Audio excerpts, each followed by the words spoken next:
الحمد لله نحمده ونستعينه ونستغفره ونؤمن به ونتوكل عليه ونعوذ بالله من شرور أنفسنا ومن سيئات أعمالنا من يهده الله فلا مضل له ومن يضلله فلا هادي له ونشهد أن سيدنا وسندنا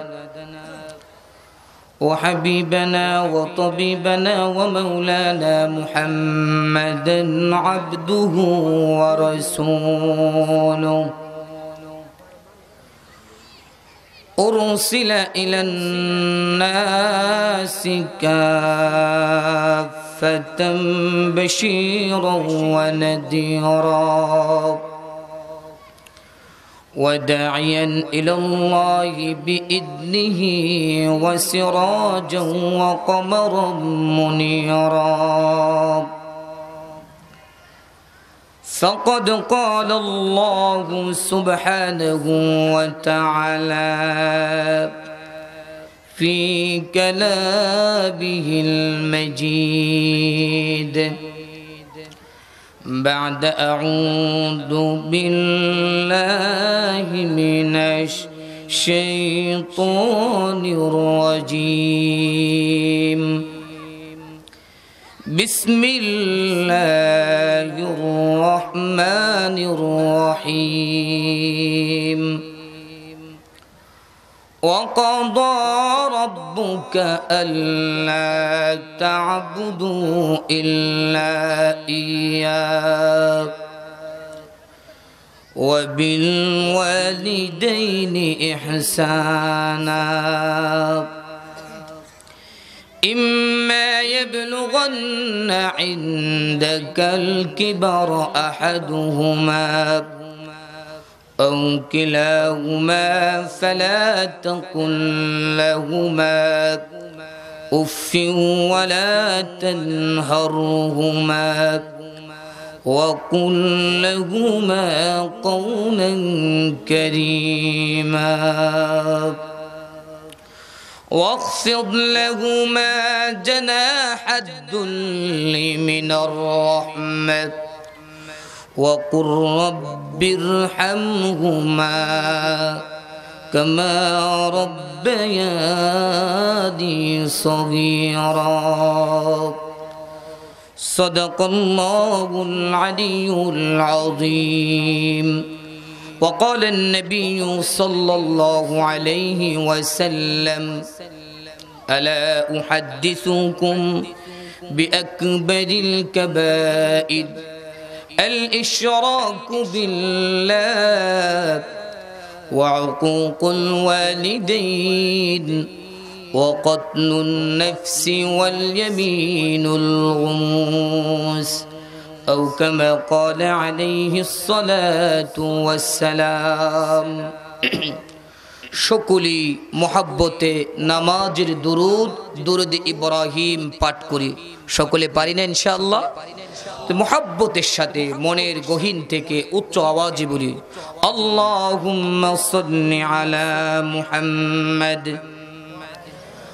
ওয়া আলা আলি মুহাম্মাদ كما صليت على إبراهيم وعلى آل إبراهيم إنك حميد مجيد اللهم بارك على محمد وعلى آل محمد كما باركت على إبراهيم وعلى آل إبراهيم إنك حميد مجيد বৈশাখী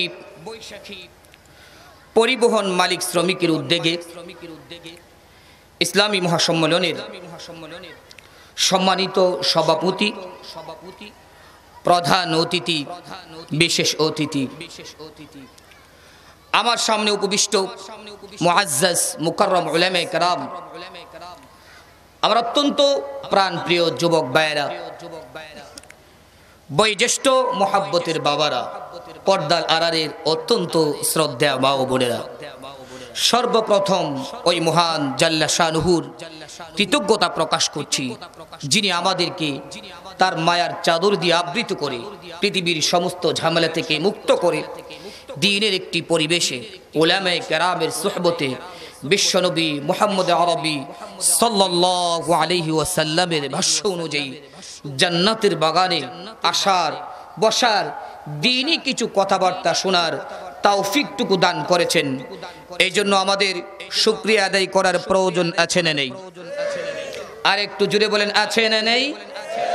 তাহলে সকলেই গলা ছেড়ে পুরুষোচিত কণ্ঠে, শ্রদ্ধার সাথে, বিনয় অবনতি চিত্তে, কণ্ঠের সাথে কণ্ঠ মিলিয়ে শরীরের সমস্ত শক্তিটুকু একত্রিত করে উচ্চ আওয়াজে বলি আলহামদুলিল্লাহ। আপনারা যে এখানে এসেছেন এই জন্য আপনারা খুশি না বেজার? আর একটু আওয়াজ দিয়ে বলেন, খুশি না বেজার? যদি খুশি হয়ে থাকেন, বিশ্বনবী বলেন, নেক কাজ করার পর যদি তোমাদের নিকট ভালো লাগে, তোমাদের নিকট আনন্দ লাগে, আমি বিশ্বনবী তোমাদেরকে একটা সার্টিফিকেট দিলাম। সেই সার্টিফিকেট হচ্ছে তোমরা পরিপূর্ণ ঈমানদার। সকলে বলি আল্লাহু আকবার। এই সার্টিফিকেট কে দিয়েছে? এই সার্টিফিকেট কে দিয়েছে? বিশ্বনবী মুহাম্মদ আরবি সাল্লাল্লাহু আলাইহি ওয়াসাল্লাম। এজন্য আপনারা খুশি না বেজার? যাই হোক, আমি আপনাদের সামনে মহাগ্রন্থ আল কোরআনের সূরাতুল ইসরা, সূরার নাম কি? সূরাতুল ইসরা। বলেন সবাই, সূরার নাম কি? সূরাতুল ইসরা 23 এবং 24 নম্বর আয়াত তিলাওয়াত করেছি। এই সূরাতুল ইসরা হচ্ছে 15 নম্বর পারার শুরু, যে সূরা দিয়ে শুরু করেছে এটি হচ্ছে 15 নম্বর পারা। 3 নম্বর পৃষ্ঠার মধ্যের দিক দিয়ে আল্লাহ রাব্বুল আলামিন এই আয়াত দিয়ে আলোচনা করেছেন। এই আয়াতের মধ্যে আল্লাহ রাব্বুল আলামিন দুটি বিষয় আলোচনা করেছেন। কয়টি বিষয়? সকলে আমার সঙ্গে একটু কথা বলেন, কয়টি বিষয়? আর একটু জোরে বলেন, কয়টি বিষয়? পিছনের এরা বলে না, পিছনের এরার মনে হয় প্রয়োজন নেই। কয়টি বিষয়? আর একটু জোরে বলেন, কয়টি বিষয়? একটি হচ্ছে যে পৃথিবীতে আল্লাহ রাব্বুল আলামিন মানব সৃষ্টি করেছেন। মানুষকে সৃষ্টি করেছেন। আর একটু জোরে বলেন, কে সৃষ্টি করেছেন? মানুষ সৃষ্টি করার পর আল্লাহ বলেন, হে পৃথিবীর মানুষ, ইবাদত একমাত্র আমি আল্লাহ এই তোমাদেরকে করতে হবে। সুবহানাল্লাহ বলেন। মাথা নত করা একমাত্র আল্লাহ পাকের সামনে করতে হবে। পৃথিবীর কোন শক্তির সামনে, কোন দরগা, কোন মাজার, কোন পীর, কোন বাবা, কারো সামনে মাথা নত করা যাবে না। ঠিক না বেঠিক? এটা হচ্ছে 1 নম্বর সিদ্ধান্ত। তো 1 নম্বর সিদ্ধান্তর আলোচনা আজকে আমার আলোচনা না। 2 নম্বর সিদ্ধান্ত হচ্ছে আল্লাহ বলেন, পৃথিবীতে যাদের মাধ্যমে তোমরা এসেছো, আল্লাহ ইচ্ছে করলে পৃথিবীতে মানুষ সৃষ্টি করেছেন, আসমান থেকে জমিনে ফালাই দিতে পারতেন। ঠিক না বেঠিক? একটা মানুষ, বাচ্চা আসমান থেকে ফালাই দিতে পারতেন, কিন্তু আল্লাহ সেটা করলেন না। কারণ জমিনের মধ্যে যদি ফেলে দিই, কে কার খেদমত করবে? কে তাকে লালন পালন করবে? কে তাকে আদর করবে? কে তাকে স্নেহ করবে? কে তাকে মায়া করবে? কে তাকে তার জীবন, তার ভবিষ্যৎ করার জন্য চেষ্টা করবে? ঠিক না বেঠিক? এই যে আল্লাহ রাব্বুল আলামিন একটি পন্থা অবলম্বন করলেন। ঠিক না বেঠিক? একটি মাধ্যম অবলম্বন করলেন, যাতে পৃথিবীতে মানুষ আসলে সেই মানুষটার পিছনে মেহনত করার জন্য তার আত্মীয় স্বজন, তার বাবা মা 24 ঘন্টা পিছনে লেগে থাকে। আওয়াজ দিয়ে বলি সুবহানাল্লাহ। আল্লাহর 2 নম্বর সিদ্ধান্ত হচ্ছে, যাদের মাধ্যমে পৃথিবীর রং তামসা, আলো বাতাস, সুখ শান্তি সমৃদ্ধি সব তুমি পেয়েছো, আমি আল্লাহর ইবাদত করার পর অবশ্যই অবশ্যই ওই সমস্ত লোকদের খেদমত করবে। আওয়াজ দিয়ে বলি সুবহানাল্লাহ। এবার বিষয়টা বোঝার দরকার আছে, কতটুকু গুরুত্বপূর্ণ বিষয় হলে আল্লাহ একথা বলতে পারেন যে আমার ইবাদত করার পর, আমাকে সেলুট করার পর 2 নম্বর কাজ হচ্ছে তোর মাতা পিতার খেদমত করবি। সুবহানাল্লাহ বলেন। সুতরাং মাতা পিতার খেদমতের গুরুত্ব আল্লাহ পাকের নিকট কম না বেশি? আর একটু জোরে বলেন কম না বেশি? আল্লাহ রাব্বুল আলামিন কোরআনুল কারীমের সূরাতুল ইসরা 23 এবং 24 নম্বর আয়াতে আল্লাহ বলেন, 15 নম্বর পারা 3 নম্বর পৃষ্ঠার মধ্যের দিক দিয়ে আল্লাহ আলোচনা করে বলেছেন, হে পৃথিবীর মানুষেরা, পৃথিবীতে একমাত্র আমি আল্লাহ পাকের বন্দেগী করবে। 2 নাম্বার হচ্ছে যাদের মাধ্যমে পৃথিবীর জমিনে তুমি এসেছো ওই সমস্ত মাতা পিতার খেদমত তোমাকে করতে হবে। সুবহানাল্লাহ।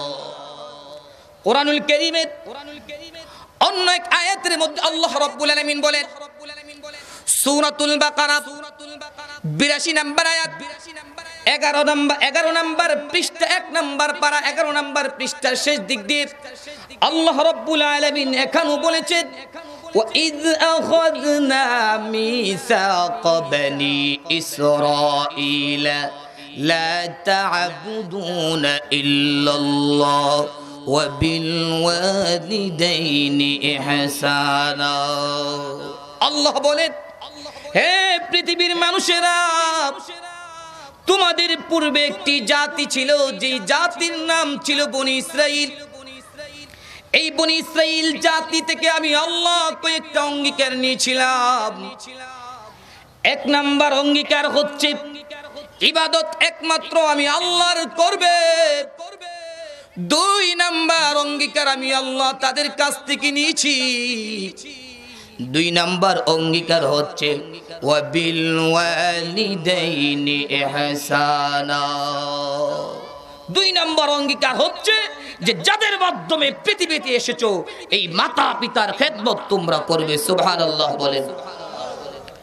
আরো বলছি কতটুকু গুরুত্ব আল্লাহ পাকের নিকট।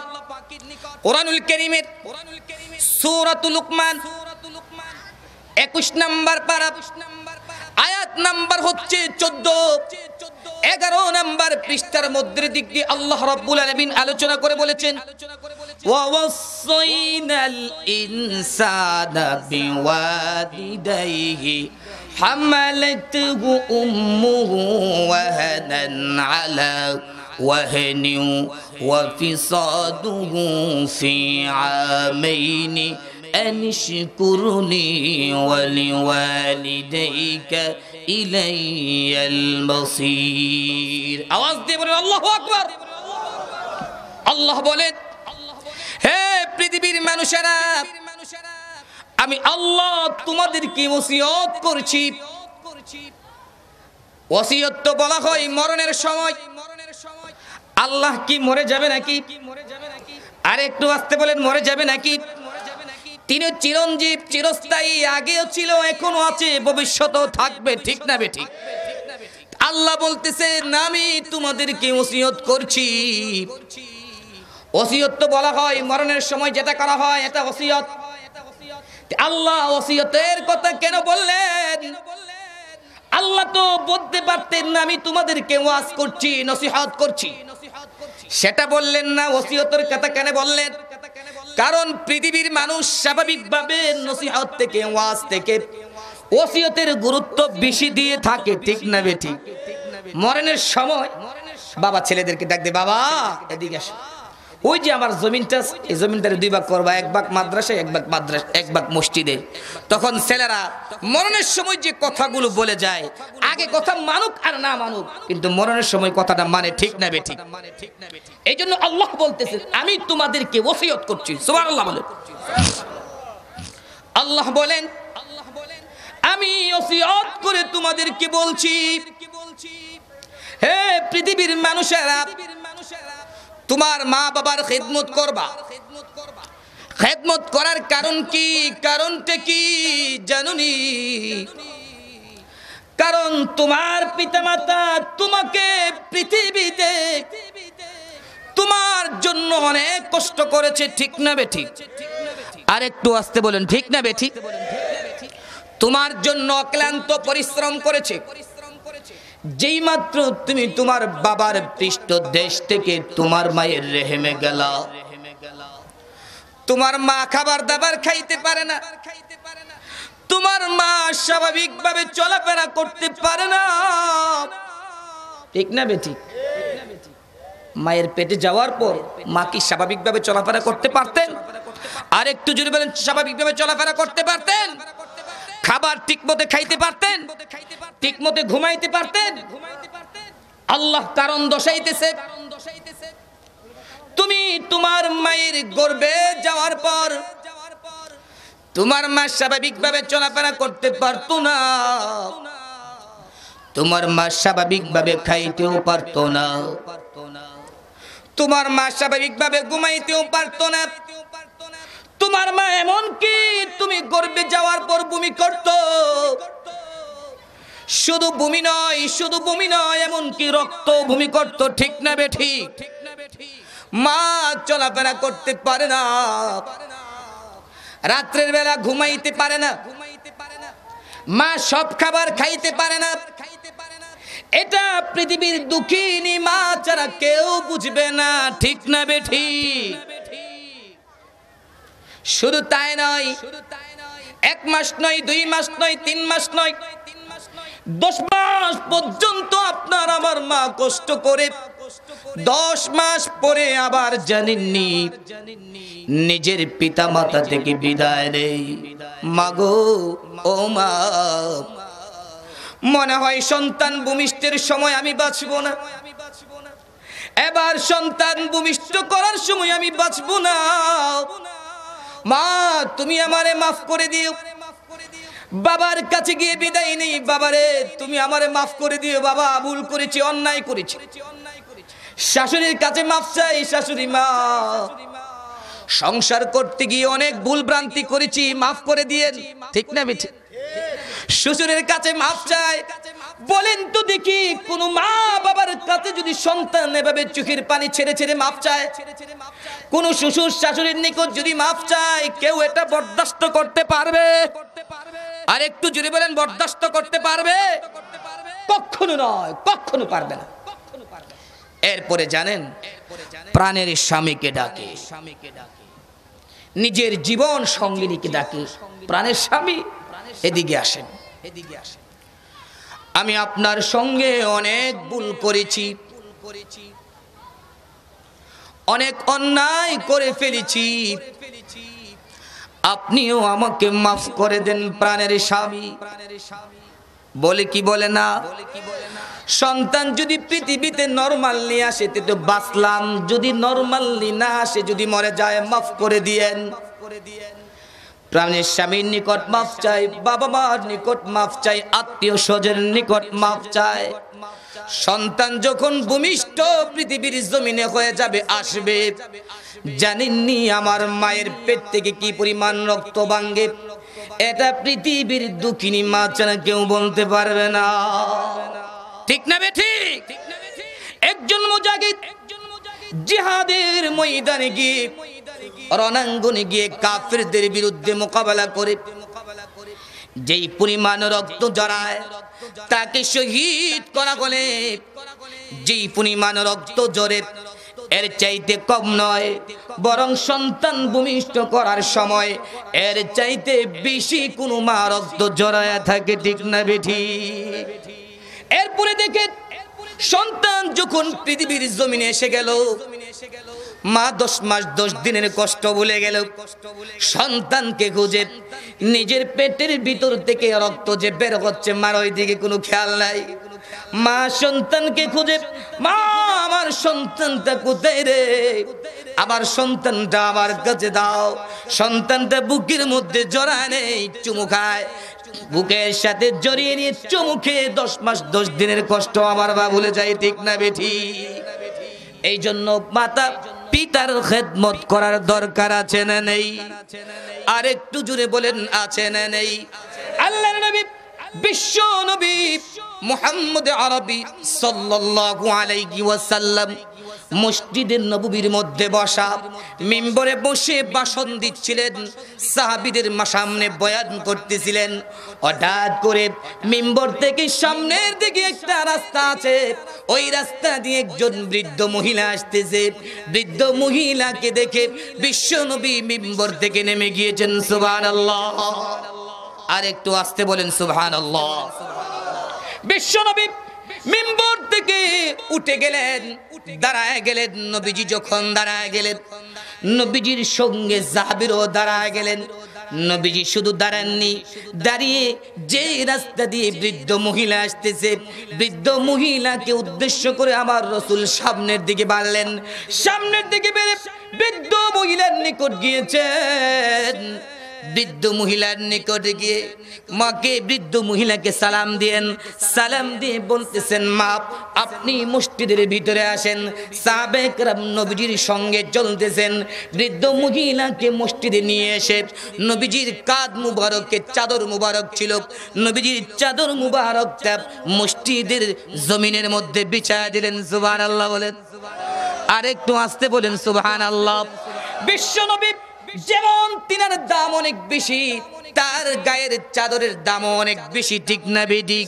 নবীজি নিজের চাদরটা জমিনের মধ্যে বিছিয়ে দিয়ে বলতেছেন, মা গো আপনি জমিনের উপর বসবেন না, আমার চাদরের উপর আপনি বসে যান। সাহাবায়ে কেরামকে বিশ্বনবী আবার বললেন, আরে আমার সাহাবীরা, জানুদি তোমরা এখান থেকে চলে যাও। অনেক দিন পরে এই বৃদ্ধা মহিলার সঙ্গে আমার সাক্ষাৎ হয়েছে, ওনার সঙ্গে আমার প্রাইভেট কিছু কথা আছে। সুবহানাল্লাহ বলতেন না? আর একটু আস্তে বলেন সুবহানাল্লাহ। সুবহানাল্লাহ বললে কোনো জরিমানা হইব? আর একটু আস্তে বলেন, কোনো জরিমানা হবে নাকি সব রিজার্ভ করে রাইখা দিতেছেন যে আগামী শুক্রবারে সব মসজিদে বলে ফেলবো? একটু আওয়াজ দিয়ে বলেন। বিশ্বনবী সাহাবীদেরকে বললেন, সাহাবীরা রে তোমরা এখন চলে যাও, এই বৃদ্ধা মহিলার সঙ্গে আমার কথা আছে। সাহাবীরা সকলেই চলে গেলেন। নবীজি বৃদ্ধা মহিলার সঙ্গে কিছুক্ষণ কথা বললেন। সুবহানাল্লাহ বলতেন না? কথা বলে বিশ্বনবী যখন কথা শেষ করলেন, বৃদ্ধা মহিলাও কাঁদে, আমার পয়গম্বরও কাঁদে। সুবহানাল্লাহ বলতেন? নবীজি কাঁদে, বৃদ্ধা মহিলা চলে গেলেন। সাহাবীরা চতুর্দিক দিয়ে আমার পয়গম্বরকে বেষ্টন করে ধরেছে। ইয়া রাসূলুল্লাহ, ইয়া হাবিবাল্লাহ, ও পয়গম্বর, যতক্ষণ পর্যন্ত আজকে আপনার বাস্তবতা আপনি না বলবেন, বৃদ্ধা মহিলার সঙ্গে আপনার কি কথোপকথন হয়েছে। বৃদ্ধা মহিলাও কাঁদে, আপনিও কেঁদেছেন, কারণটা কি একটু বলেন। নবীজিকে যখন বলতেছে, সাহাবীরা রে তোমরা বুঝবা না, তোমরা আমার কষ্ট বুঝবা না, তোমরা আমার দুঃখ বুঝবা না। আমি পয়গম্বর যেন আমি কোনদিন মায়ের বুকের দুধ পান করতে পারিনি, মায়ের বুকের দুধ আমি পান করিনি, মায়ের আদর যত্ন আমি পাইনি, মায়ের দয়া মায়া আমি পাইনি। সুবহানাল্লাহ বলতেন না? বিশ্বনবী কাঁদে, সাহাবায়ে কেরাম এখন কান্না শুরু করে দিয়েছে। যার আদর এবং মায়াতে আমি বিশ্বনবী বড় হয়েছি, যার বুকের দুধ পান করে আমি বড় হয়েছি, তিনার সঙ্গে আমি কথা বলেছি, নিজের দুঃখ আর মানাইতে পারলাম না, কষ্ট আর মানাইতে পারলাম না। তিনি হলেন হযরতে হালিমাতুস সাদিয়া রাদিয়াল্লাহু তাআলা আনহা। আল্লাহু আকবার বলেন। দুধ মাকে আমার পয়গম্বর কি পরিমাণ সম্মান করেছে, ঠিক না বেঠিক? নিজের গায়ের চাদর জমিনের মধ্যে বিছিয়ে দিয়েছে, ঠিক না বেঠিক? মায়ের সম্মান কম না বেশি? সুতরাং মাতা পিতার খেদমত করার প্রয়োজন আছে না নেই? আল্লাহর নবী সাহাবী হযরতে আবু হুরায়রা রাদিয়াল্লাহু তাআলা আনহু, সাহাবীর নাম কি? নাম কি? একটু কথা বলেন না, নামটা কি? আর একটু জোরে বলেন, নামটা কি? হযরতে আবু হুরায়রা রাদিয়াল্লাহু তাআলা আনহু ইসলাম ধর্ম গ্রহণ করলেন। তিনার মা ইসলাম ধর্ম গ্রহণ করে নাই। দৃষ্টান্ত দিলে বুঝবেন মায়ের সম্মান পয়গম্বরের নিকট কত বেশি, বাবার সম্মান পয়গম্বরের নিকট কত বেশি। দৃষ্টান্ত দেওয়ার প্রয়োজন আছে না নেই? আর একটু জোরে বলেন, আছে না নেই? বিশ্ব নবীর সাহাবী হযরতে আবু হুরায়রা ইসলাম ধর্ম গ্রহণ করে 24 ঘন্টা মসজিদের মধ্যে পড়ে থাকে। না জানে পয়গম্বর কখন হাদিস বলে ফেলে বলা যায় না, এই জন্য মসজিদ থেকে যায় না। পয়গম্বরের সবগুলো কথাবার্তা নিজের মধ্যে রেকর্ড করে রাখে, নিজে মুখস্থ করে রাখে, আয়ত্ত করে রাখে। সুবহানাল্লাহ বলেন। কিন্তু আবু হুরায়রার মা ইসলাম ধর্ম গ্রহণ করে নাই। আবু হুরায়রার মা বলে, আবু হুরায়রা তুমি কি আমার বাড়িতে থাকবা নাকি মুহাম্মদের কাছে থাকবা?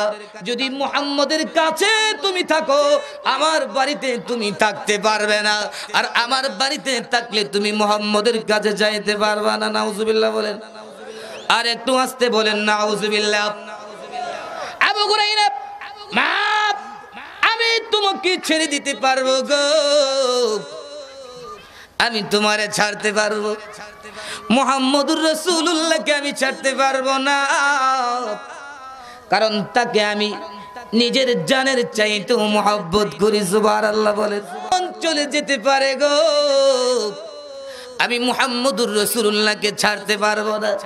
আবু হুরায়রা, আরে আবু হুরায়রা যদি মুহাম্মদুর রাসূলুল্লাহর জন্য জীবন দিতে পারো আমার বাড়িতে তুমি আর আসবা না, আমার বাড়িতে তোমার কোনো জায়গা নাই, আমার বাড়িতে তোমার জন্য খাবার দাবারের কোনো ব্যবস্থা নাই।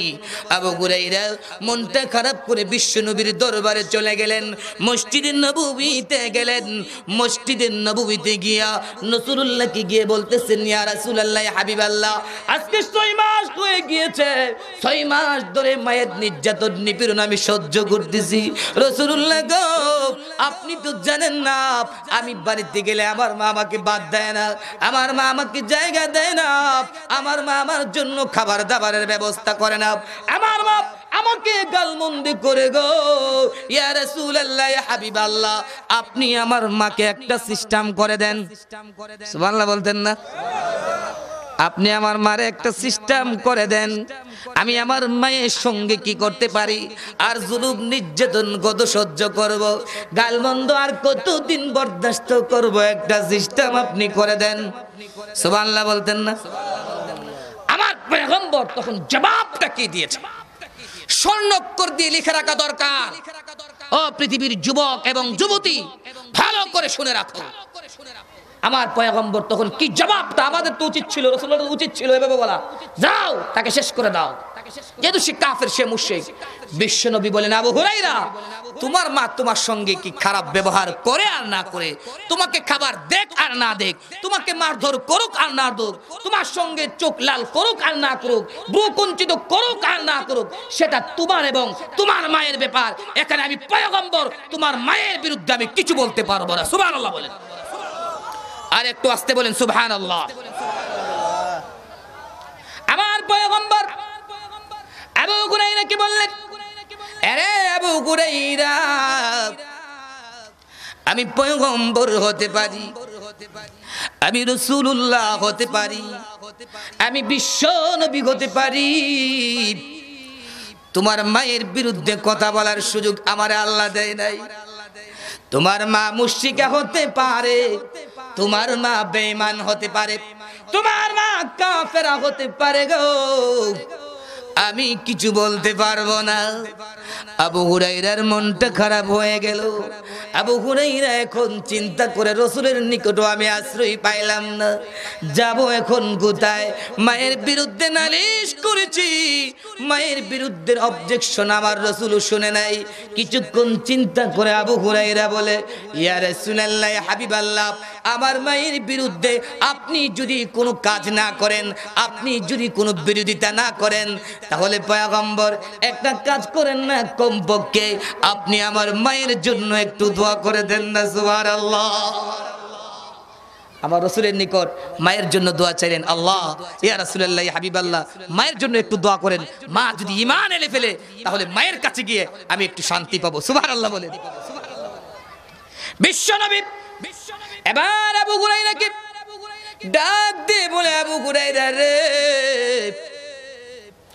এতক্ষণ যা বলছিলা বেঠিক বলছিলা, মায়ের বিরুদ্ধে অবজেকশন করবা না, মায়ের বিরুদ্ধে বাবার বিরুদ্ধে কারো নিকট কিছু বলবা না,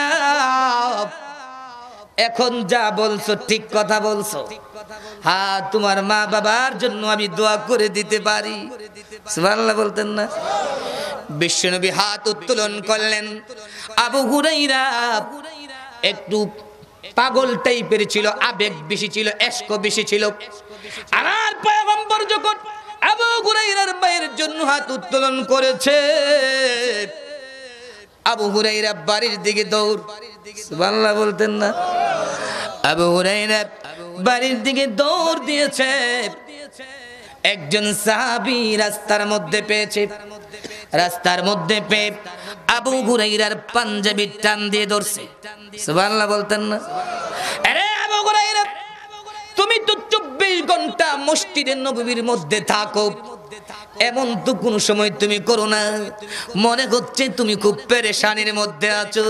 আবু হুরায়রা, যতক্ষণ পর্যন্ত বাস্তব কথা না বলবা ততক্ষণ পর্যন্ত আমি তোমার পাঞ্জাবি ছাড়বো না। সুবহানাল্লাহ।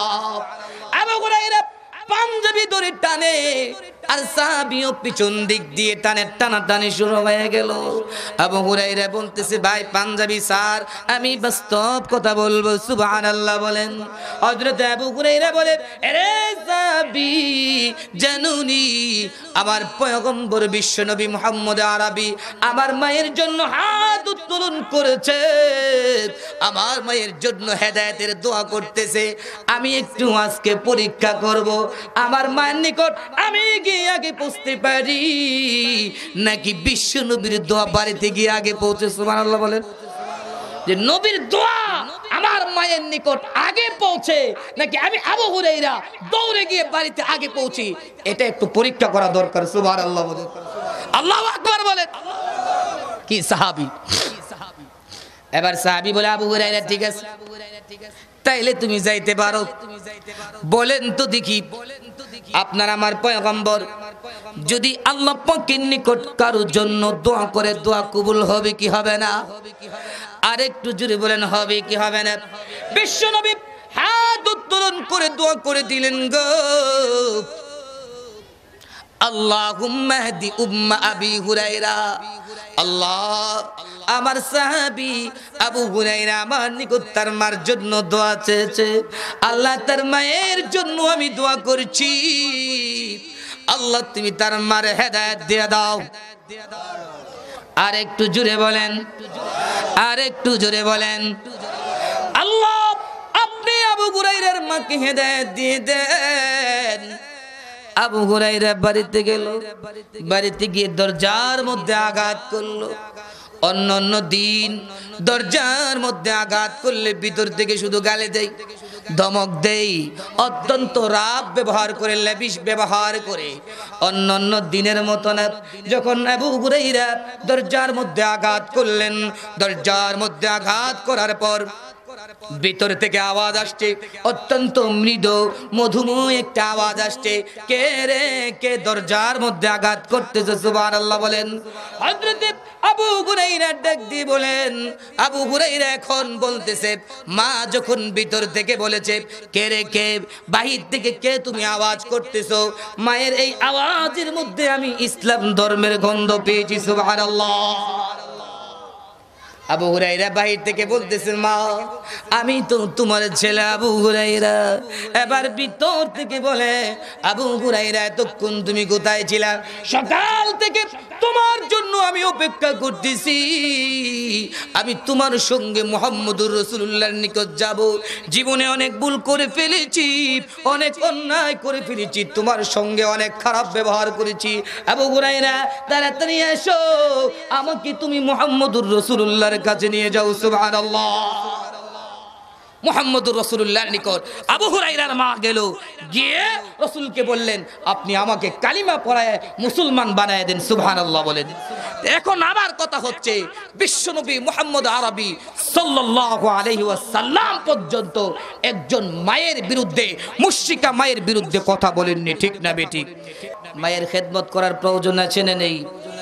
এই জন্যই আমার আল্লাহ বলেন সূরাতুল ইসরা 23 নম্বর এবং 24 নম্বর আয়াত, 15 নম্বর পারা 3 নম্বর পৃষ্ঠার মধ্যে দিক দিয়ে আল্লাহ আলোচনা করে বলেছেন, ওয়াবিল ওয়ালিদাইনি ইহসানা ইম্মা ইয়াবলুগান্না ইনদাকাল কিবারা আহাদুহুমা আও কিলাহুমা فلا تقل لهما أف ولا تنهرهما وقل لهما قولا كريما। আমার আল্লাহ বলতেছেন, হে পৃথিবীর মানুষেরা, যাদের মাধ্যমে তোমরা পৃথিবীতে এসেছো তাদের খেদমত করবা, মানে হচ্ছে মাতা পিতার খেদমত করবা। কেন করবা জানুনি? তোমার মাতা পিতা তোমার জন্য অনেক কষ্ট করেছে। বিশেষ করে মাতা পিতা যখন বয়োজ্যেষ্ঠ হয়ে যায়, মাতা পিতা যখন মুরব্বী হয়ে যায়, ওই সময় খেদমত করার প্রয়োজনটা বেশি পড়ে, ঠিক না বেঠিক? যৌবনকালে খেদমত করার বেশি একটা প্রয়োজন পড়ে না। যখন বৃদ্ধ হয়ে যায়, যখন মা যখন বৃদ্ধা হয়ে যায়, বাবা যখন বৃদ্ধ হয়ে যায়, কথা তখন একটু বেশি বলে, ঠিক না বেঠিক? হয় পৃথিবীর মানুষেরা, তুমি যখন বাচ্চা ছিলে, তুমি তোমার মা এবং বাবাকে একটা প্রশ্ন একাধিকবার করতে, ঠিক না বেঠিক? একাধিকবার এক একটা প্রশ্ন করতে। তোমার মা তোমার বাবা কোনোদিন তোমার সঙ্গে রাগ করে নাই। সেই মা বাবা যখন বৃদ্ধ হয়ে যায়, তখন তোমাকে যদি একটা কথা একবারের জায়গায় 2 বার 3 বার বলে, তখন তুমি আর আমি রাগ করে ফেলি, ঠিক না বেঠিক? আল্লাহ বলেন রাগ করা যাবে না। ওয়াকফিদ লাহুমা জানাহাদ দুল্লি মিনার রাহমাতি ওয়া কুর রাব্বিরহামহুমা কামা রাব্বায়ানি সগীরা। তুমি তোমার 2 ডানাকে মা বাবার জন্য বিছিয়ে দাও। তোমার মা বাবার সঙ্গে তুমি অত্যন্ত ভালো ব্যবহার করো। মায়ের সঙ্গে কোনোদিন চোখ রাঙিয়ে কথা বলবে না, ধমক দিয়ে কথা বলবে না, কণ্ঠস্বর মোটা করবে না, আওয়াজ দিয়ে বলে সুবহানাল্লাহ। সুতরাং মা বাবা আমাদের যাদের আছে, এটা আমাদের জন্য অনেক বড় এক দৌলত, অনেক বড় এক সম্পদ। বিশ্বনবী মুহাম্মদ আরবি সাল্লাল্লাহু আলাইহি ওয়াসাল্লাম হাদিস শরীফের মধ্যে বলেন, সালাসু দাওয়াতিন মুস্তাজাবাতিন লা শাক্কা ফীহি দাওয়াতুল মাজলুম ওয়া দাওয়াতুল মুসাফির ওয়া দাওয়াতুল ওয়ালিদি আলা ওয়ালাদিহি। আল্লাহু আকবার বলেন। বিশ্বনবী বলেন, পৃথিবীর মাঝে 3 জন ব্যক্তি আছে, যে 3 জন ব্যক্তির দোয়া আল্লাহ রাব্বুল আলামিন 100% কবুল করে। সুবহানাল্লাহ বলতেন না? 3 জন ব্যক্তির দোয়া আল্লাহ রাব্বুল আলামিন 100% কবুল করে। এক নাম্বার হচ্ছে মুসাফির ব্যক্তির দোয়া। মুসাফির ব্যক্তি কাকে বলা হয়? যে ব্যক্তি শরীয়তের মাসআলা অনুযায়ী 48 মাইল অতিক্রম করবে তাকে বলা হয় মুসাফির। 2 নাম্বার হচ্ছে মাজলুম ব্যক্তির দোয়া আল্লাহ রাব্বুল আলামিন কবুল করে। 3 নাম্বার হচ্ছে মাতা পিতা। আরে পৃথিবীর মানুষ, তুমি তোমার ব্যবসা বাণিজ্যকে ভালো করার জন্য পীরের দরবারে যাও, মসজিদের ইমাম সাহেবের কাছে যাও, মুহাদ্দিস সাহেবের কাছে যাও, শাইখুল হাদিস সাহেবের কাছে যাও, এর কাছে যাও, তার কাছে যাও, তুমি বড় হয়ে যাবে, বড় লেখক হয়ে যাবে, বড় লেখক হয়ে যাবে, বড় কলামিস্ট হয়ে যাবে, বড় একজন অর্থশালী হয়ে যাবে, বড় একজন বড় লোক হয়ে যাবে, বড় গাড়ির মালিক হয়ে যাবে, বাড়ির মালিক হয়ে যাবে, ফ্যাক্টরির মালিক হয়ে যাবে, বড় ইঞ্জিনিয়ার হয়ে যাবে। এই জন্য তুমি অনেকের নিকট যাও। আমার পয়গম্বর বলে দিয়েছে, এর কাছে তার কাছে যাওয়ার কোনো প্রয়োজন নাই, বরং তোমার এই সমস্ত যোগ্যতার ব্যবস্থা আমি আল্লাহ তোমার করে দিয়েছি। বাজারে যাও, বাজারে গিয়ে মৌসুমের ফলে আঙ্গুরের মৌসুমের ফল ফলের মৌসুমে বাজারে গিয়ে 1 কেজি আঙ্গুর ক্রয় করে নিয়ে আসো। 1 কেজি আঙ্গুর ক্রয় করে এনে আঙ্গুরগুলো নিজের হাতে ধৌত করে সুলাইয়া নিজের মায়ের মুখে বাবার মুখে তুমি তুলে দাও। তোমার মা বাবা যেমন তোমার জন্য আমি আল্লাহর নিকট দোয়া করবে, আমি আল্লাহ তোমার মা বাবার দোয়া কবুল করব। সুবহানাল্লাহ। সুতরাং দোয়া নেওয়ার জন্য কার নিকট যাব? আর একটু জোরে বলেন, কার নিকট যাব? মা বাবার নিকট। মা বাবাকে দিয়ে দোয়া করাও, আমার আল্লাহ 100% দোয়া কবুল করাবে। সুবহানাল্লাহ বলেন। হযরতে বাইজিদ বুস্তামি ঘটনা তো আপনারা সকলেই জানেন। ছোট্ট বাইজিদ রাতের গভীরে মায়ের পানির পিপাসা লেগেছে। পানির পিপাসা লাগার কারণে গভীর রজনীতে মা পানি পানি বলে চিৎকার করতেছে। মা পানির জন্য চিৎকার যখন শুরু করে দিয়েছে, ছোট্ট বাইজিদ ঘুম থেকে উঠল। ঘুম থেকে ওঠার পর ঘরের আঙ্গিনায় পানি আছে কি নাই দেখার জন্য একটু দৌড়াদৌড়ি করলো। পানি পাওয়া গেল না। ঘর থেকে বের হয়ে একটু দূরে সরে গেল। আমরা যদি হইতাম, এই রাতের বেলা চিল্লাচিল্লি কেন করতেছো, ঠিক না বেঠিক? মা বাবা যদি বৃদ্ধ হয়ে যায়, রাতের গভীরে যদি একটু কাশি দেয়, এই কাশিটা পর্যন্ত আমরা সহ্য করতে পারি না, ঠিক না বেঠিক? মা বাবা 2টা কাশি দেয়, সহ্য করতে পারি না। কিন্তু ছোট্ট বাইজিদ পানির জন্য ঘর থেকে বের হয়ে গেলেন। ঘর থেকে বের হয়ে অনেক খোঁজাখুঁজি করলেন। খোঁজাখুঁজি করে মায়ের জন্য পানি নিয়ে আসলেন। পানি যখন নিয়ে আসলেন, পানি এনে দেখে মা আবার ঘুমিয়ে গিয়েছে। আমরা হলে ডাক দিতাম, মা তুমি ঘুম থেকে ওঠো, তোমার জন্য পানি নিয়ে আসছি। ছোট্ট বাইজিদের মাথায় আল্লাহ রাব্বুল আলামিন বিশাল মেধা দিয়েছিল। সুবহানাল্লাহ বলেন। ছোট্ট বাইজিদ মেধা আল্লাহ থেকে অনেক দিয়েছে। মেধার কারণে চিন্তা করলেন, মাকে যদি এখন ডাক দেয় আমার মায়ের কষ্ট হবে, আমার মার ঘুম ভাঙলে কষ্ট হবে। এই জন্য ডাক দিলেন না। সুবহানাল্লাহ বলতেন না? মাকে ডাক না দিয়ে আবার চিন্তা করলেন, পানিতে যদি আমি মায়ের কাছে রেখে যায়, গভীর রজনীতে মায়ের ঘুম যদি আবার ভাঙে, মা যদি পানি খুঁজে না পাই, তাইলেও তো মায়ের কষ্ট হবে। সুবহানাল্লাহ বলতেন না? মায়ের কষ্ট হবে। এই চিন্তা করে মায়ের শিয়রের মধ্যে পানিটা রাখলো না। ছোট্ট বাইজিদ গ্লাসটা হাতে নিয়ে সারা রাত পর্যন্ত দাঁড়ায় রইল। মা যখন পানি চাইবে, সাথে সাথে যাতে আমি মাকে পানি দিতে পারি, এই চিন্তা করে দাঁড়ায় রইল। গভীর রজনীতে মার ঘুম ভাঙছে। মার ঘুম যখন ভাঙলো দেখে ছোট্ট বাইজিদ হাতে গ্লাস নিয়ে দাঁড়িয়ে আছে। বাইজিদরে জিজ্ঞাসা করছে, বাইজিদ গভীর রজনীতে তুমি এখানে কেন দাঁড়িয়ে আছো? বাইজিদ বলতেছে, মা আপনি কি ভুলে গিয়েছেন? গভীর রজনীতে আপনি তো পানি চেয়েছিলেন, পানি খোঁজাখুঁজি করলাম, পানি পায় নাই, দেরি হয়ে গিয়েছে, মা বেয়াদবি মাফ করবেন। সুবহানাল্লাহ বলতেন না? বাইজিদের মা এত ছোট্ট ছেলে এমন একটা কাজ করেছে, এই কাজের কারণে বলেন তো দেখি পৃথিবীর মা বাবা খুশি হবে না? হবে না? আর একটু জুড়ে বলেন, খুশি হবে কি হবে না? ছোট্ট বাইজিদের মা গ্লাসটা হাত থেকে নিয়ে পানিটা পান করলেন। বাইজিদ সুন্দর করে বিছানা করে কম্বল দিয়ে ঘুম পাড়া দিলেন। ঘুম পাড়াইয়া দিয়া গভীর রজনীতে বাইজিদের মা উজু করলো। উজু কইরা বিছানা বিছায়া নামাজের মুসল্লা বিছিয়ে আল্লাহ পাকের নিকট হাত উত্তোলন করলেন। হাত উত্তোলন করে, আল্লাহ ও আল্লাহ, আমার বাইজিদ আজকে আমার জন্য যা করেছে, আল্লাহ ছোট্ট বাইজিদের প্রতি আমি খুশি হয়ে গিয়েছি, আল্লাহ তুমিও খুশি হয়ে যাও। আর একটু আসতে বলেন সুবহানাল্লাহ। আল্লাহ তুমি আমার বাইজিদের প্রতি খুশি হয়ে যাও। আল্লাহ তোমার রাসূল বলেছে, মা যখন আল্লাহ তোমার নিকট হাত উত্তোলন করে সন্তানের জন্য, আল্লাহ তুমি নাকি কবুল করো। আমি মা আমার বাইজিদের জন্য দোয়া করছি, আল্লাহ তুমি তাকে পৃথিবীর মধ্যে সর্বশ্রেষ্ঠ ওলি হিসাবে কবুল করে নাও। সুবহানাল্লাহ বলেন তো দেখি, আল্লাহ রাব্বুল আলামিন বাইজিদের মা দোয়া কবুল করেছেন কি করেন নাই? এই জন্য মা বাবার খেদমত করার প্রয়োজন আছে না নেই?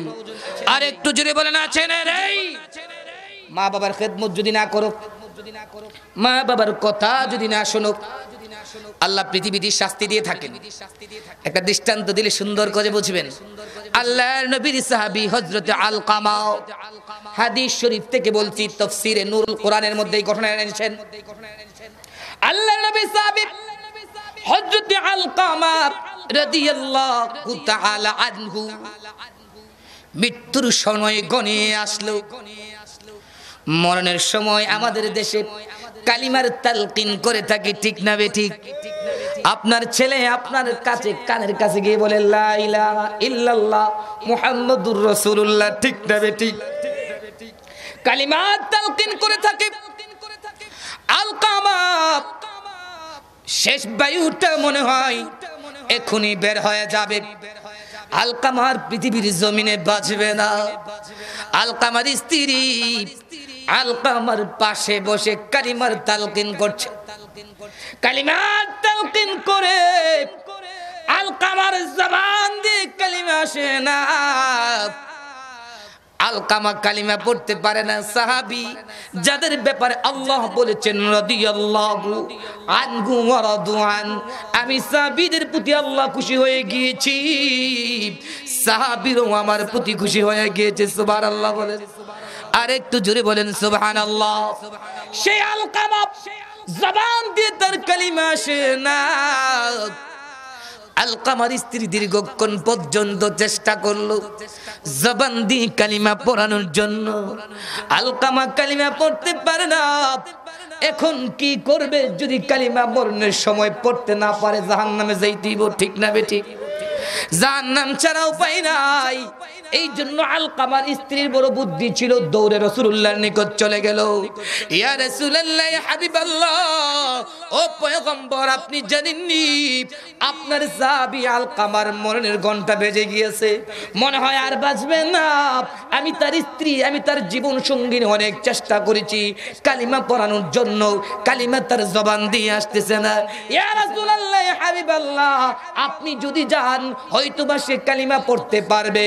যদি কালিমা পড়তে না পারে সে তো জাহান্নামের মধ্যে যেতে হবে, ঠিক না বেঠিক? বিশ্বনবী আলকামার স্ত্রী কি বলল? আমি তো একটু ব্যস্ত, আমি যাওয়ার প্রয়োজন নেই। হযরত বেলাল রাদিয়াল্লাহু তাআলা আনহু, হযরত আব্দুল্লাহ ইবনে মাসউদ রাদিয়াল্লাহু তাআলা আনহু, দুইজন সাহাবীকে আলকামার স্ত্রীর সঙ্গে দিয়ে বাড়িতে পাঠাইলেন।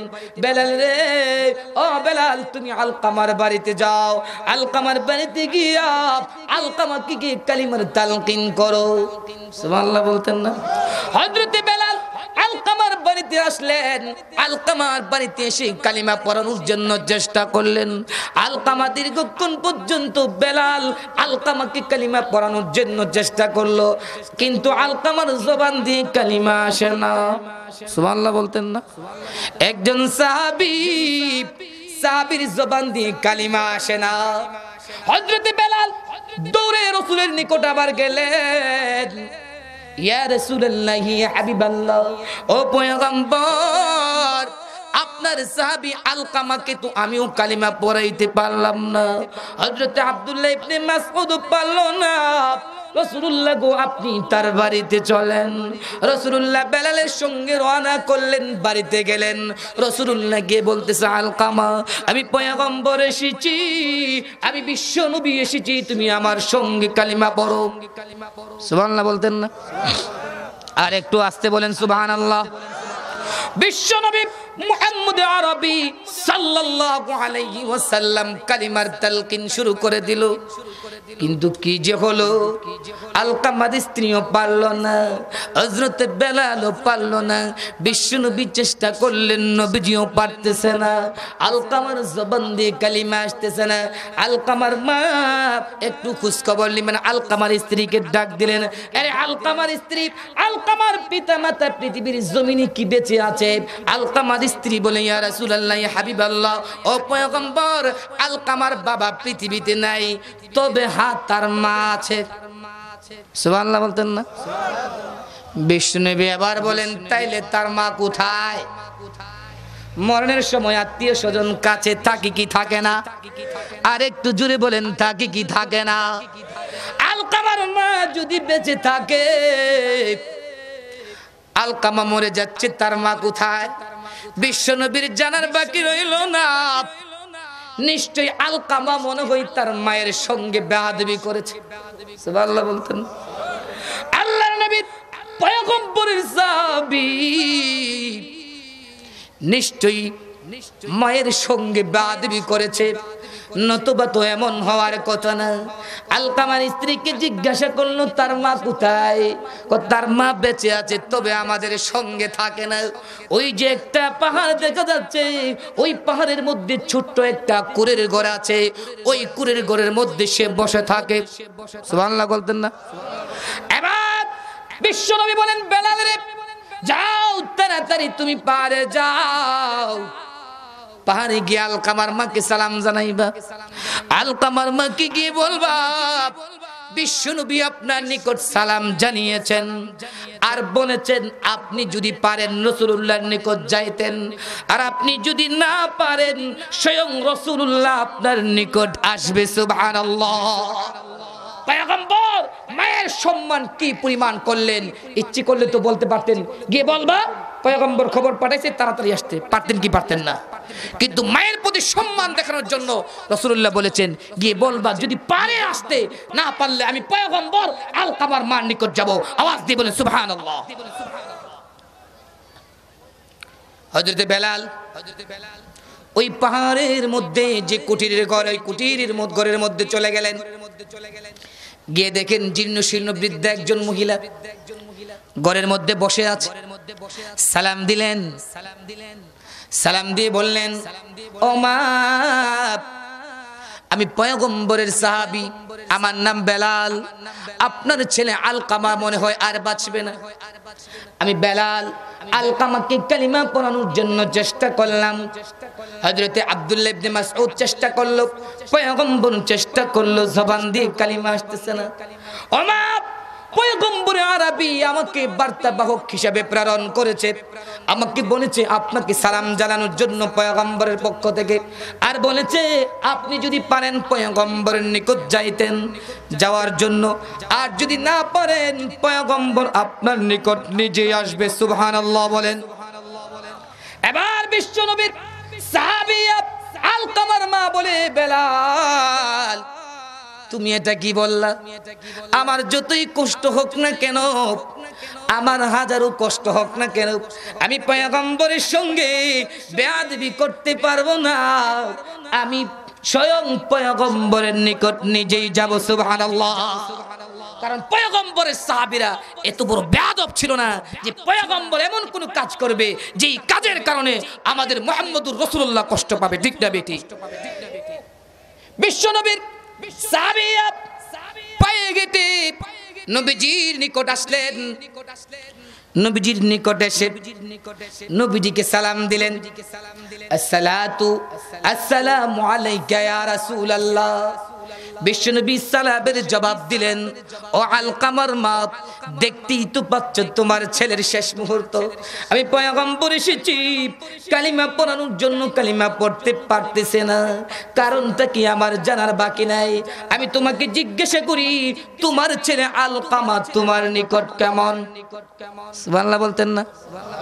আরে বৃদ্ধা মা, তোমার ছেলে আলকামা তোমার নিকট কেমন? আলকামার মা মুস্কি হাসি দিয়ে জবাব দেয়, ইয়া রাসূলুল্লাহ, ইয়া হাবিবাল্লাহ, সে তো ভালোই, সামাজিক দিক দিয়ে অনেক ভালো, দান দক্ষিণাও খুব বেশি করে, নামাজ টামাজ সব তার ঠিক আছে। সুবহানাল্লাহ বলতেন না? তাহাজ্জুদ ঠিক আছে, ইশরাক আওয়াবিন সব ঠিক আছে, কিন্তু সমস্যা হচ্ছে আমি মায়ের সঙ্গে আলকামা ভালো ব্যবহার করে না। নাউজুবিল্লাহ বলতেন না? একটু আওয়াজ দিয়ে বলেন নাউজুবিল্লাহ। বিশ্বনবী জিজ্ঞাসা করলো, আরে বৃদ্ধা মা, আলকামা তোমার সঙ্গে কি খারাপ ব্যবহার করেছে? ওই মহিলা যখন কথা বললো, আলকামার মা চোখের পানি ছেড়ে দিয়ে বলে, ইয়া রাসূলুল্লাহ, ইয়া হাবিবাল্লাহ, আমার ছেলে আমার সঙ্গে যে খারাপ ব্যবহার করে গো, এগুলোর কথা আপনার নিকট আমি বলতে পারবো না। যদি ভালো ব্যবহার করতো আমি তো তার সঙ্গেই থাকতাম, বরং সংসারের যত কর্তৃত্ব আছে সে আমার কথা শুনে না, সে তার স্ত্রীর কাছে দিয়ে রেখেছে, স্ত্রী যা বলে তাই শুনে, আমার কথা সে শুনে না। সুবহানাল্লাহ। এরে আলকামার মা, আমি পয়গম্বর তোমার নিকটে একটা রিকোয়েস্ট করছি, মরণের সময় যদি তুমি তাকে মাফ না করো, সে তো অন্যায় করেছে, অপরাধ করেছে, তুমি যদি তাকে মাফ না করো তাহলে সে কিন্তু কালিমা পড়তে পারবে না, আর কালিমা যদি পড়তে না পারে জাহান্নামের মধ্যে যাবে। এবার আলকামার মা জবাব দিয়ে, ইয়া রাসূলুল্লাহ, আপনাকে আমি অনেক শ্রদ্ধা করি, আপনাকে অনেক সম্মান করি, আপনি এই কথাটা বলবেন না, সে আমাকে যেই পরিমাণ কষ্ট দিয়েছে মাফ করার কথা না। বিশ্বনবী বলার পর আর কোনো কিছু নবীজি আবার বলে না। নবীজি বেলালকে বললেন, বেলাল রে, জঙ্গলের মধ্যে যাও, জঙ্গলে গিয়ে লাকড়ি সংগ্রহ করে নিয়ে আসো, লাকড়ি আইনে আগুন জ্বালাও। যেই বেলাল তার মাকে কষ্ট দিয়ে, আলকামা তার মাকে কষ্ট দিয়েছে, এই আলকামাকে পৃথিবীর জমিনে আর রাখার প্রয়োজন নাই, আগুন দিয়ে পুরাইয়া দেব। সুবহানাল্লাহ বলতেন না? আলকামার মা এই অবস্থার দৃশ্য তো দেখতেছে। হযরত বেলাল জঙ্গলের মধ্যে গেলেন, জঙ্গল থেকে কাঠ কেটে নিয়ে আসলেন, কাঠ কেটে এনে জঙ্গলে আনার পর নবীজিকে বললেন, ইয়া রাসূলুল্লাহ, কাঠ তো নিয়ে আসছি। নবীজি এবার বললেন, আগুন ধরাও। সুবহানাল্লাহ বলতেন না? আরে বেলাল, এই কাঠগুলোর মধ্যে আগুন ধরাও, আমি আলকামাকে জ্বালায়া দেব, আমি আলকামাকে পুরায়া দেব। আগুন ধরানো হলো। হযরত আব্দুল্লাহ ইবনে মাসউদকে বললেন, আব্দুল্লাহ তুমি ধরো। বেলালকে বললেন, বেলাল তুমি আলকামাকে ধরো। একজন মাথার দিক দিয়ে, একজন পায়ের দিক দিয়ে, দুইজন ধরে জ্বলন্ত আগুনের মধ্যে আলকামাকে নিক্ষেপ করবে। এখন বলেন তো দেখি, পৃথিবীর যত বড় পাষাণ্ড মাই হোক, এই মা কি এটা সহ্য করতে পারবে? আর একটু আস্তে বলেন, সহ্য করতে পারবে?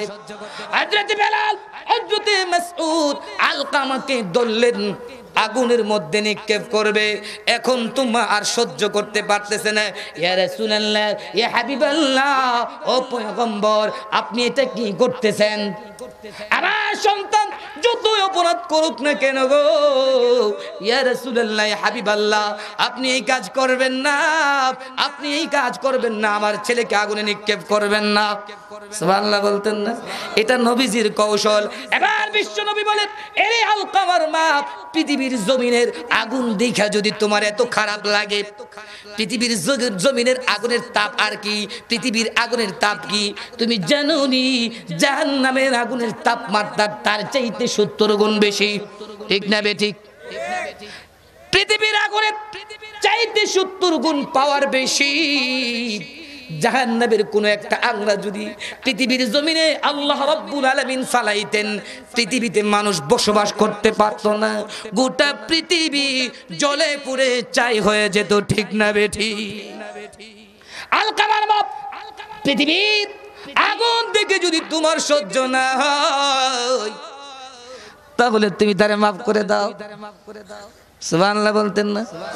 তাহলে তুমি তোমার ছেলেরে মাফ করে দাও। তুমি যদি মাফ না করো, আলকামা কালিমা পড়তে পারবে না। বিশ্বনবী যখন বললেন, তাইলে তুমি তারে মাফ করে দাও, এবার আলকামার মা বলে, ইয়া রাসূলুল্লাহ, ইয়া হাবিবাল্লাহ, আমার আলকামা আমার সঙ্গে যতই বেয়াদবি করেছে, আমি মা এটা সহ্য করতে পারবো না, আমি মা এটা বরদাস্ত করতে পারবো না, আমি আলকামার সমস্ত অপরাধগুলি মাফ করে দিলাম। হাদিসের কিতাবের মধ্যে আসছে, যে মাত্র আলকামার মা বলেছে মাফ করে দিলাম, সাথে সাথে আল্লাহ রাব্বুল আলামিন আলকামার বন্ধ জবানকে খুলে দিলেন। সুবহানাল্লাহ বলে। তে মায়ের সঙ্গে বেয়াদবি করা যাবে? আর একটু জোরে বেয়াদবি করা যাবে? সাহাবী ছোট্ট খাট্ট একটা বেয়াদবি করেছে, আল্লাহ তার জবানকে বন্ধ করে দিয়েছে। যে আল্লাহ সাহাবীর জবানকে বন্ধ করে দিয়েছেন, সে আল্লাহ এখনো আছে না নেই?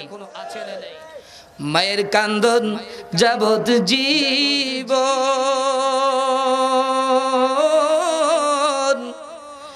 2-4 মাস বোনের কান্দন রে, ওরে ঘরের পরিবারের কান্দন কয়েকদিন পর থাকে না। দুঃখের দরদি আমার জনম দুঃখী মা, মাগো গর্ভধারিণী মা, জনম দুঃখিনী মা, দুঃখের দরদি আমার জনম দুঃখী মা। ঠিক না বে ঠিক? মায়ের কান্দন যাবত জীবন,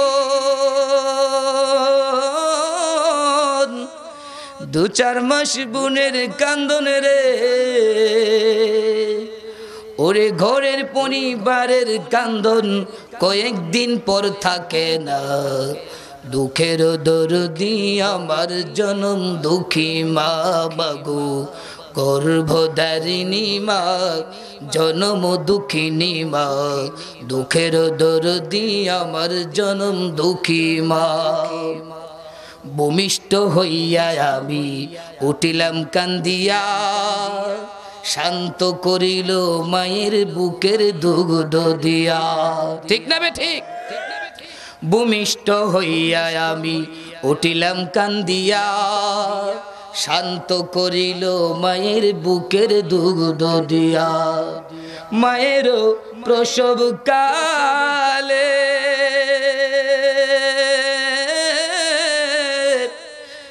ভেসে যাই নয়ন জলে রে, মায়ের প্রসব কালে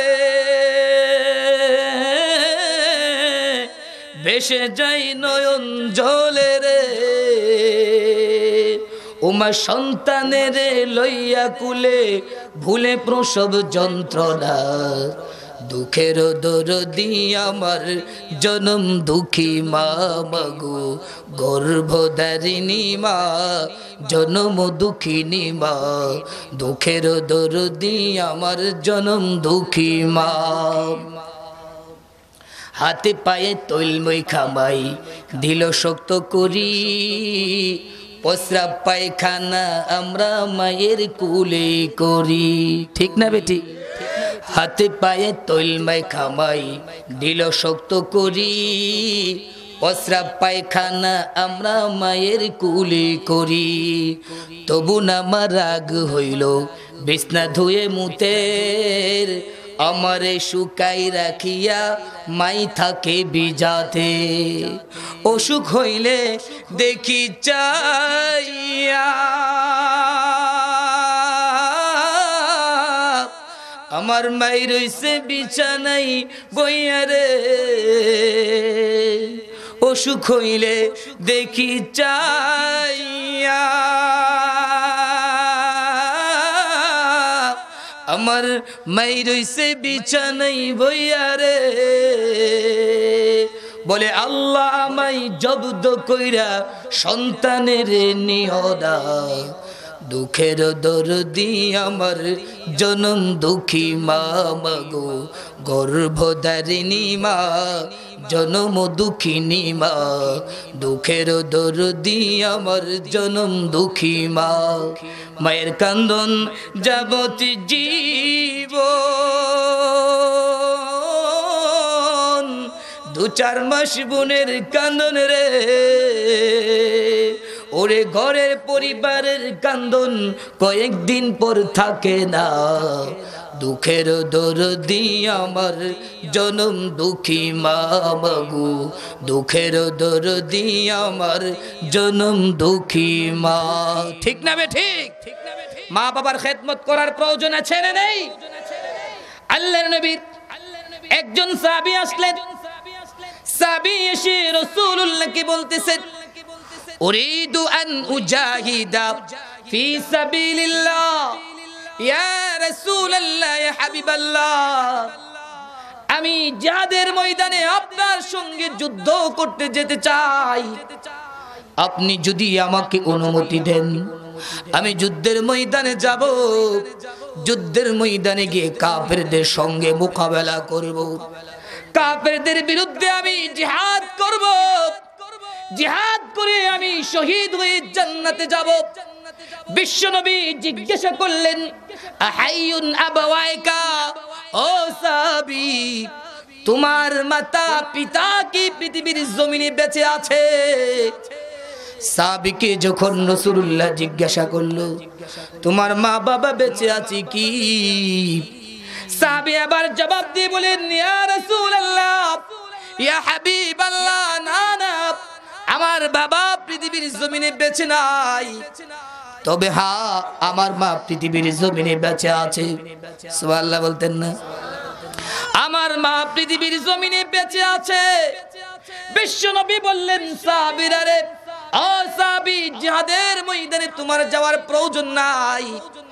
জিহাদের ময়দানে গিয়ে জিহাদ করে কাফেরদের বিরুদ্ধে মোকাবেলা করে যদি তুমি শহীদ হয়ে যাও, শহীদ হয়ে যদি তুমি জান্নাতে চলে যাও, এর চাইতে বেশি ফজিলত হচ্ছে তুমি তোমার মায়ের গিয়ে খেদমত করো।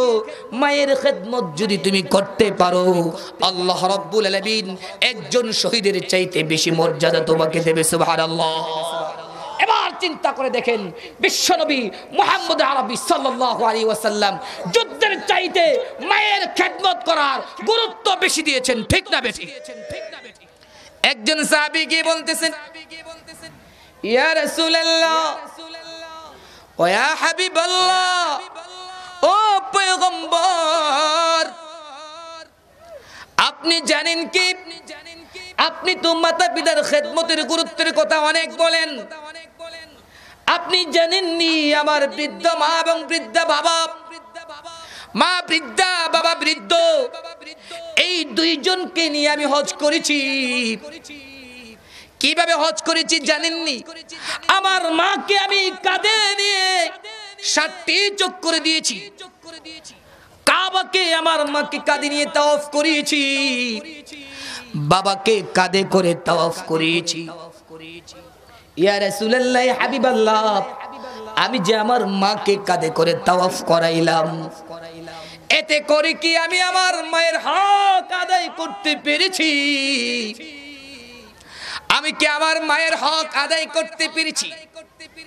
বিশ্বনবী একটা মুস্কি হাসি দিলেন, মুস্কি হাসি দিয়ে বলেন, সাহাবীরে, তোমার মা যে তুমি যখন ছোট্ট ছিলে বুকে নিয়ে তোমাকে দুধ পান করিয়েছে, তোমার মা যে তোমাকে দুধ পান করিয়েছে, তুমি যে তোমার মায়ের স্তনের বুটার মধ্যে একটা চুষণ দিয়েছো, একটা চুষণের বিনিময়ে তুমি তোমার মাকে দিতে পারোনি। সুবহানাল্লাহ।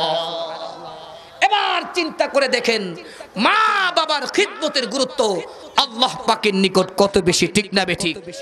এই ওয়াজ করার পরে যদি কেউ কোন হতভাগা, কোন হতভাগ্য, কোন দুর্ভাগা তার মা বাবার খেদমত না করে মায়ের সঙ্গে খারাপ ব্যবহার করে, এর চাইতে হতভাগা পৃথিবীতে আর কেউ হতে পারে না, ঠিক না বেঠিক? বিশ্বনবী বলেছেন, মিশকাত শরীফের হাদিস, রিদার রাব্বি রিদাল ওয়ালিদ ওয়া সাখতুর রাব্বি ফি সাখতিল ওয়ালিদ। এরে পৃথিবীর মানুষ জানুনি, আমি আল্লাহকে যদি তোমরা সন্তুষ্ট করতে চাও, আমি আল্লাহকে যদি তোমরা রাজি করতে চাও, আমি আল্লাহর সন্তুষ্টি অর্জন যদি তোমরা করতে চাও, আমি আল্লাহর জান্নাত যদি তোমরা পেতে চাও, তোমার মা বাবাকে তুমি খুশি করে নাও। তোমার মা বাবা যদি তোমার প্রতি খুশি হয়ে যায়, আমার আল্লাহ তোমার উপর খুশি হয়ে যাবে। আর একটু আস্তে বলেন সুবহানাল্লাহ। তোমার মা বাবা তোমার উপর যদি খুশি হয়ে যায়, আল্লাহ খুশি হয়ে যাবেন। আর আল্লাহ যদি খুশি হয়ে যায়, আল্লাহর তৈরি জান্নাতের মধ্যে বিনা হিসাবে প্রবেশ করতে পারবো। সুবহানাল্লাহ। আল্লাহু আকবার বলেন। বিশ্বনবী সাহাবীদেরকে একদিন ডাক দিয়ে বলেন, সাহাবীরা রে, আমি কি তোমাদের নিকট কবিরা গুনার কথা বলবো? কবিরা গুনার কথা কি তোমাদের নিকট বর্ণনা করব? সাহাবীরা বললেন, অবশ্যই আপনি আমাদের নিকট বর্ণনা করেন। বিশ্বনবী বললেন, আলা উহাদ্দিসুকুম বিআকবারিল কাবায়ের, কবিরা গুনাহ কি বলবো? সাহাবীরা বললেন, আল ইশরাকু বিল্লাহ, এক নাম্বার কবিরা গুনাহ হচ্ছে আল্লাহ পাকের সঙ্গে কাউকে শরীক করা। 2 নাম্বার হচ্ছে উকুকুল ওয়ালিদাইন। এরে পৃথিবীর মানুষেরা, এরে পৃথিবীর যুবকেরা, যুবতীরা, ভালো করে কান লাগায়া শুনো, ভালো করে কান লাগায়া শুনো। 2 নাম্বার কবিরা গুনাহ হচ্ছে উকুকুল ওয়ালিদাইন। তোমার মা বাবা যদি পৃথিবীর জমিনে বেঁচে থাকে, মা বাবার সঙ্গে খারাপ ব্যবহার করা। মা বাবা বলে উত্তর দিকে যাওয়ার জন্য, তুমি দক্ষিণ দিকে যাও, তোমার মা বাবা বলে পশ্চিম দিকে যাওয়ার জন্য তুমি পূর্ব দিকে যাও। তোমার মা বাবা যা বলে তোমার ভালো লাগে না, তোমার মা বাবা কথা বললে তুমি মারে ধমক মারো, তোমার বাবা তোমাকে কিছু বললে তুমি ধমক মারো, ভ্রু কুঞ্চিত করো, কণ্ঠস্বর মোটা করো, চোখগুলো লাল করে ফেলো। আল্লাহ বলেন, রাসূলুল্লাহ বলেন, তোমার মা বাবা যদি কষ্ট পায় স্বয়ং আল্লাহ রাব্বুল আলামিনও কষ্ট পাবেন। সুবহানাল্লাহ। এই জন্য পিতা মাতাকে কষ্ট দেওয়া যাবে? আর একটু যদি বলেন কষ্ট দেওয়া যাবে, একটু হাত উত্তোলন করে বলি, কে কে মাতা পিতার খেদমত করবে?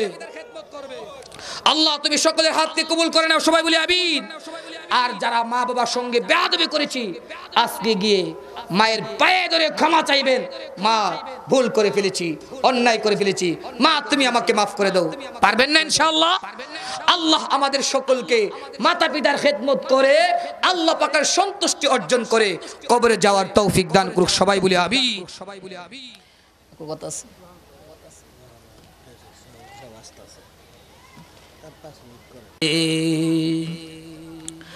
আমায় সাদা কাফন পরাইয়া কান্দে কইরা নে, সাজাইয়া দে রে তোরা সাজাইয়া দে, আমায় সাজাইয়া দে রে তোরা সাজাইয়া দে। আমায় মুর্দার খাটে শোয়াইয়া কান্দে কইরা নে, সাজাইয়া দে রে তোরা সাজাইয়া দে। বড়ই পাতার গরম পানির গোসল করাইয়া, লুবানের সুবাস দিয়া বাসর সাজাইয়া। বড়ই পাতার গরম পানির গোসল করাইয়া, লুবানের সুবাস দিয়া বাসর সাজাইয়া। পাড়া পড়শি সবাই মিলে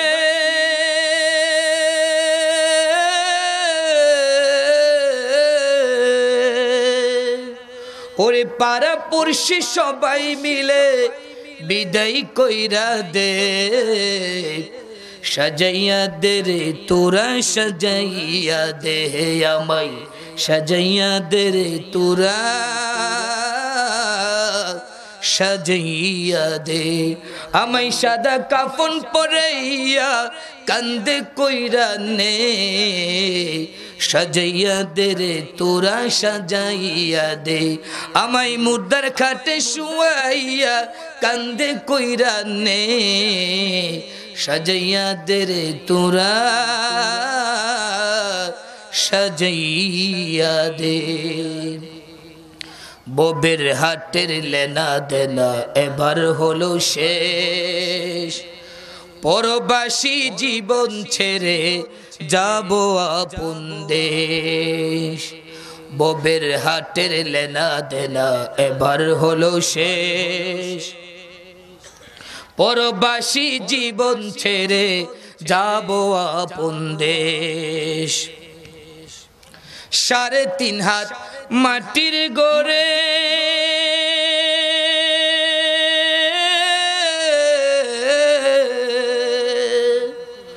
ওরে 3.5 হাত মাটির ঘরে দে শুয়াইয়া দে, সাজাইয়া দে রে তোরা সাজাইয়া দে, আমায় সাজাইয়া দে রে তোরা সাজাইয়া দে। সাদা কাফন পরাইয়া কান্দে কইরা নে, সাজাইয়া দে রে তোরা সাজাইয়া দে, আমায় সাজাইয়া দে রে তোরা সাজাইয়া দে। আমায় মুর্দার খাটে শুয়াইয়া কান্দে কইরা নে, সাজাইয়া দে রে তোরা সাজাইয়া দে। আমি বলতেছিলাম পিতামাতার খিদমত আমাদেরকে করতে হবে। পিতামাতার খিদমতের গুরুত্ব দিতে গিয়ে আল্লাহ রাব্বুল আলামিন সূরাতু ইসরার 24 নম্বর আয়াতে আল্লাহ রাব্বুল আলামিন আলোচনা করে বলেছেন, মাতা পিতার সঙ্গে খারাপ ব্যবহার করা যাবে না। তুমি তোমার মায়ের সঙ্গে খারাপ ব্যবহার করতে পারো না, তুমি তোমার বাবার সঙ্গে খারাপ ব্যবহার করতে পারো না। বিশ্বনবী বলেছেন, কত বেশি ফজিলত, কত বেশি ফজিলত। মা মিন ওয়ালাদিন বারিন ইয়ানদুরু ওয়ালিদাইহি নাযরা রাহমাতিন ইল্লা কাতাবাল্লাহু লাহু হাজ্জাতাম মাবরুরা। ক্বালু ওয়া ইন্না নাযরা কুল্লা ইয়াওমিন 100 মাররা। ক্বালা নাআম আল্লাহু আকবার ওয়া আতিয়াব। বিশ্বনবী পৃথিবীর মানুষদেরকে হজ শিখাচ্ছেন। কত মানুষের টাকা নাই, কত মানুষের পয়সা নাই, হজ করতে যাওয়া তার কোনো তৌফিক হয় না। হজ করতে গেলে তার 3 লক্ষ, 5 লক্ষ, 7 লক্ষ, 10 লক্ষ টাকা লাগবে। নবীজি সাহাবীদেরকে বলেন, সাহাবীরা রে, তুমি কি হজ করতে চাও? তুমি কি হজ্জে মাবরুর করতে চাও? টাকা দিয়ে হজ করতে গেলে তোমার হজ 50-50 কবুল হইতে পারে, আবার নাও হইতে পারে। ঠিক না বেঠিক? টাকা দিয়ে হজ্জে গেলে এই হজ কবুল হইতে পারে, আবার নাও হইতে পারে। 50-50, 50% কবুল হইতে পারে, আবার 50% কবুল না হইতে পারে। বিশ্বনবী হজ কবুল হওয়ার জন্য কাজ শিখায় দিয়েছেন। পৃথিবীর কোন সন্তান যদি তার মা বাবার দিকে মায়ার দৃষ্টিতে, কিসের দৃষ্টিতে? আর একটু জোরে বলেন, কিসের দৃষ্টিতে? তুমি তোমার মায়ের দিকে মায়ার দৃষ্টিতে তাকাইছো, তুমি তোমার বাবার দিকে মায়ের দৃষ্টিতে তাকাইছো, আর মুস্কি মুস্কি হাসতেছো, প্রাণটা বইরা তুমি তোমার মাকে দেখলা, মনটা বইরা তুমি তোমার মাকে দেখলা। খুদার কসম করে বলি, খুদার কসম করে বলি, আমি হানেস হব না, আমি হানেস হব না। মার দিকে তুমি ভালো দৃষ্টিতে তাকাইতে পারো। বিশ্বনবী বলেন, আল্লাহ রাব্বুল আলামিন ওই সন্তানের আমলনামার মধ্যে একটি হজ্জে মাবরুরের সওয়াব দান করবে। সুবহানাল্লাহ। সাহাবায়ে কেরাম আমাদের মতো বোকা ছিল না, সাহাবায়ে কেরাম আমাদের মতো এত বোকা ছিল না। সুযোগ পাইছে, সুযোগ পাইছে। গরিব সাহাবীরা খুব খুশি, গরিব সাহাবীরা খুব খুশি। ইয়া রাসূলুল্লাহ, হাবিবাল্লাহ, আমি যদি আমার মায়ের দিকে দৈনিক 100 বার তাকাই, সুবহানাল্লাহ বলতেন, আর একটু আস্তে বলেন সুবহানাল্লাহ। আমি যদি আমার মায়ের দিকে দৈনিক ক্বালু ওয়া ইন নাযারা কুল্লা ইয়াউমিন 100 মাররা, দৈনিক 100 বার যদি তাকাই, তাহলে কি আল্লাহ আমাকে 100টি মাকবুল হজ্জের সওয়াব দান করবে? সুবহানাল্লাহ বলতেন না? আর একটু জোরে বলেন সুবহানাল্লাহ। বিশ্বনবী বললেন, সাহাবীরা রে, ও সাহাবীরা, তোমরা কি মনে করো আমার আল্লাহর খাজানার মধ্যে কি কমতি আছে? ক্বালা নাআম।